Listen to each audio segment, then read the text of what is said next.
Sir, துணை ஜனாதிபதி வேட்பாளராக தமிழகத்தைச் சேர்ந்த திரு சிபி ராதாகிருஷ்ணன் அவர்கள் போட்டியிடுகிறார்.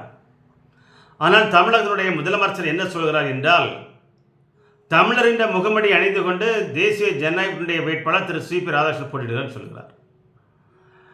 இண்டி கூட்டணியின் சார்பில் ஆந்திரா மாநிலத்தைச் சேர்ந்த திரு சுதர்சன் ரெட்டி அவர்கள் போட்டியிடுகிறார். சுதர்சன் ரெட்டி என்ன சொல்லுகிறார், நான் தனி மனிதன், நான் எந்த கட்சியும் சாராதவன், காங்கிரஸ் கட்சியை சாராதவன், எந்த மாநில கட்சியோ தேசிய கட்சியும் சேராத தனிப்பட்ட வருமானாக போட்டியிடுகிறேன். சுயேட்சையாக போட்டியிடுகின்ற ஒருத்தருக்கு இந்த இண்டி கூட்டணி ஆதரவு தருகிறது, சப்போர்ட் பண்ணுறாங்க, அவங்களுக்கு வாக்களிக்க எல்லோரையும் அறிவுறுத்துகிறாங்க. சார், நம்ம என்ன சொல்கிறோம், சிபி ராதாகிருஷ்ணன் தமிழகத்தை சேர்ந்தவர், ஒரு பச்சை தமிழர், வேஷ்டி கட்சிய தமிழர், கொங்கு மண்டலத்தைச் சேர்ந்தவர், கோயம்புத்தூரை சேர்ந்தவர், 2 முறை பாராளுமன்ற உறுப்பினராக தேர்ந்தெடுக்கப்பட்டவர் மக்களால். தேசிய கட்சியான பாரதிய ஜனதா கட்சியினுடைய மாநில தலைவராக 4 ஆண்டுகள் பணியாற்றியவர். கன்னியாகுமரி முதல் சென்னை வரை பாத யாத்திரை சென்று மக்களை சந்தித்தவர். அவர் ஒரு பச்சை தமிழன் அல்லவா? அவருக்கு தமிழகத்தைச் சேர்ந்த அனைத்து எம்பிக்களும் வாக்களிக்க வேண்டாமா? திராவிட முன்னேற்ற கழகத்தைச் சேர்ந்த பாண்டிச்சேரியை சேர்ந்த 40 பாராளுமன்ற உறுப்பினர் இருக்கிறீர்கள். கிட்டத்தட்ட 15 ராஜ்யசபா உறுப்பினர் இருக்கிறீர்கள். மொத்தமாக தமிழகத்திலிருந்து 55க்கு எம்பிக்கள் இருக்கிறீர்கள். இந்த 55 எம்பிக்களும் தமிழகத்தைச் சேர்ந்த ஒரு பச்சை தமிழன், வேஷ்டி கட்டிய தமிழனுக்கு வாக்களிக்காமல் ஆந்திரா மாநிலத்தில் வந்திருக்கின்ற திரு சுதர்சன் ரெட்டிக்கு நீங்கள் வாக்களிக்க சொல்கிறீர்கள். நீங்கள் என்ன குற்றம் சாட்டுகிறீர்கள்? தமிழர் என்ற போர்வையில். சார், கண்ணாடி போட்டதான் சார் போர்வை. இவர் பச்சை தமிழர் சார், திரு சிபி ராதாகிருஷ்ணன். சுதர்சன் ரெட்டி அவர்கள் வாக்கு வந்தார் இல்லைங்களா? எப்படி வந்தார்? வேஷ்டி கட்டி வந்தார். அவர் தமிழர் நீங்கள் ஓட்டு போடுறீங்களா? அவர் தமிழர் என்று அவர் வேஷப்பட்டு வர்றார், அவர் முகமணி அணிந்து கொண்டு வருகிறார். அவருக்கு நீங்கள் வாக்களிக்க போறீர்கள் என்று சொல்கிறீர்கள். ஆனால் பச்சை தமிழன், வேஷ்டி கட்டிய தமிழனுக்கு உங்களுடைய ஓட்டு இல்லைன்னு சொல்கிறீங்க. ஏன் சார் தமிழ்நாட்டில் ஒருத்தர் வரக்கூடாதா? சார், 1965, 70லாம் திரு கே காமராஜ் அவர்கள் பாரத பிரதமராக வர வேண்டியது, அந்த வாய்ப்பு நழுவி போயிடுச்சு.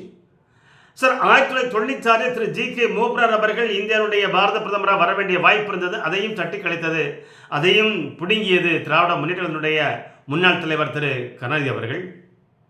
அது மட்டுமல்லாமல் 2002 நடைபெற்ற ஜனாதிபதி தேர்தலில் 2வது முறையாக தமிழகத்தைச் சேர்ந்த ராமேஸ்வரத்தைச் சேர்ந்த விஞ்ஞானி திரு ஏபிஜே அப்துல் கலாம் 2வது முறையாக ஜனாதிபதியாக வருவதற்குன்ற வாய்ப்பை திராவிட முன்னேற்ற கழகத்தைச் சேர்ந்த தலைவர் திரு கருணாநிதி அவர்கள் கலாம் என்றால் கலகம் என்று சொல்லி அதையும் தட்டி பறித்தார். தமிழகத்தைச் சேர்ந்த எவரும் தன் குடும்பத்தை தவிர வேறு யாரும் மிகப்பெரிய பதவிக்கு வரக்கூடாது என்று திராவிட முன்னேற்ற கழகம் கங்கணம் கட்டி கொண்டிருக்கு சார். அல்லனா திரு காமராஜ் வந்திருக்கலாம், திரு மூப்பனார் வந்திருக்கலாம், திரு அப்துல் கலாம் வந்திருக்கலாம், அலெக்சாண்டர் அவரும் ஒரு தமிழகத்தை சேர்ந்த அவரும் போட்டிட்டார் ஜனாதிபதிக்கு, அவரையும் நீங்கள் ஆதரிக்கல. ஏன் சார்? அல்ல, உங்கள் கட்சியை சேர்ந்த திருச்சி சிவா இருக்கிறார், அவருடைய பேர் அடிபட்டது. அவர் 6 முறை ராஜ்யசபா உறுப்பினராக இருக்கார். 6 முறைனா 6 என்று 6 கிட்டத்தட்ட 36 ஆண்டுகள் ராஜ்யசபானுடைய உறுப்பினராக திராவிட முன்னேற்றத்தை சேர்ந்த திரு திருச்சி சிவா இருக்கிறார். அவர் ஒரு வாய்ப்பு கொடுக்கலாம்ல? அந்த வாய்ப்பையும் நீங்கள் தட்டி பறிச்சிட்டீங்க. அவர் ஒரு சீனியர், உங்கள் கட்சியை வளர்ச்சி கொண்டிருக்கிறார், தமிழகத்தை சேர்ந்தவர், அவர் ஒரு வாய்ப்பு கொடுக்கலாம். அதையும் அந்த கூட்டத்தில் இந்திய கூட்டணியில் சீவர் செய்யும்போது அதையும் நிராகரிச்சிட்டீங்க நீங்கள்.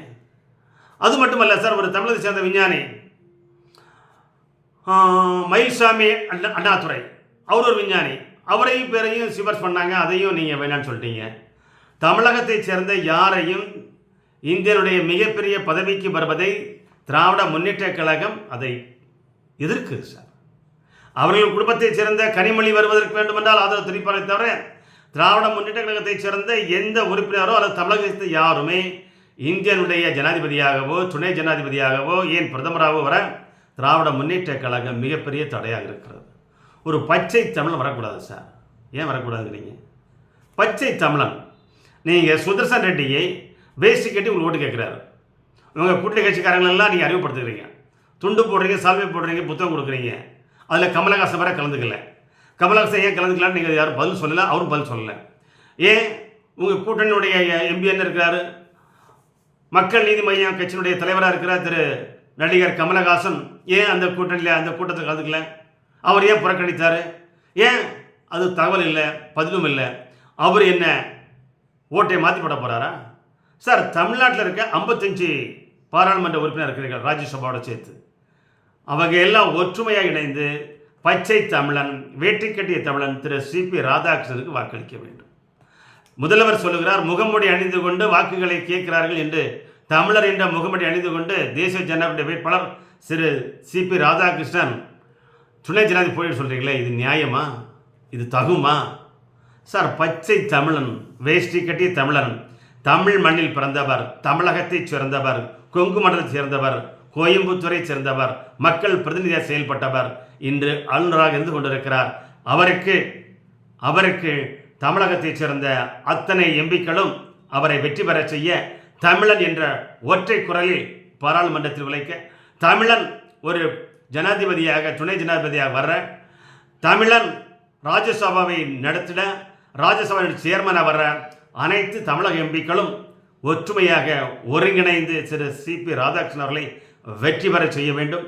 முதல்வர் சொல்வது போல் முகமூடி அணிந்த தமிழர் இல்லை, முகமூடி அணிந்த தமிழராக திரு சுதர்சன் ரெட்டி வந்து கொண்டிருக்கிறார். தவிர வேஷ்டி கட்டி நம்முடைய பாரம்பரியமிக்க ஜிப்பாவை அணிந்து கொண்டிருக்கின்ற திரு சிபி ராதாகிருஷ்ணன் அவர்களுக்கு அனைவரும் ஒன்றிணைந்து இந்த துணை ஜனாதிபதி தேர்தலில் 9/9/2025 நடைபெறுகின்ற அந்த துணை ஜனாதிபதி தேர்தலில் அனைத்து தமிழகத்தைச் சேர்ந்த எம்பிக்களும் திரு சிபி ராதாகிருஷ்ணனுக்கு வாக்களிக்க வேண்டும். இல்லை என்றால் 2026 நடைபெறுகின்ற சட்டமன்ற பொது தேர்தலில் திராவிட முன்னேற்ற கழக கூட்டணிக்கு மக்கள் மிகப்பெரிய பாடத்தை புகட்டுவார்கள். கண்டிப்பாக தோற்கடிக்கப்படுவீர்கள், உங்களை ஓரங்கட்டப்படுவீர்கள். உங்களை ஆட்சி பீடத்திலிருந்து அகற்றுகின்ற நாள் மிக விரைவில் வந்துவிடும். அதனை நினைத்து தமிழருக்கு ஒரே குரலாக ஒன்றாக இணைந்து பச்சை தமிழன், வேஷ்டி கட்டிய தமிழன், ஜிப்பா சட்டை போடுகின்ற திரு சிபி ராதாகிருஷ்ணனுக்கு நீங்கள் வாக்களித்து அவரை வெற்றி பெற செய்ய வேண்டியது ஒவ்வொரு தமிழகத்தைச் சேர்ந்த எம்பிக்களுக்கும் தலையாய கடமை செய்வீர்கள் என்று தமிழக மக்களைச் சேர்ந்த 8 கோடி மக்களும் நம்பிக்கையோடு இருக்கிறோம். பார்க்கலாம்.